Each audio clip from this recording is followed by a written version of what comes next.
জেলার পূর্ব প্রান্তে জয়রামবাটি গ্রাম আর হুগলি জেলার পশ্চিম প্রান্তে কামারপুকুর। মাত্র 3.5 মাইল ব্যবধান, মধ্যে একটি খালের মতো আঁকা বাঁকা আমোদর নদ।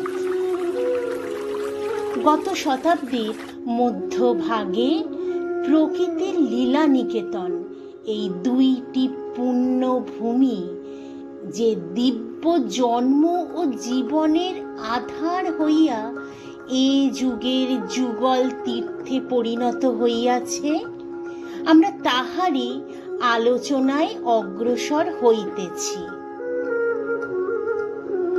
জয়রাম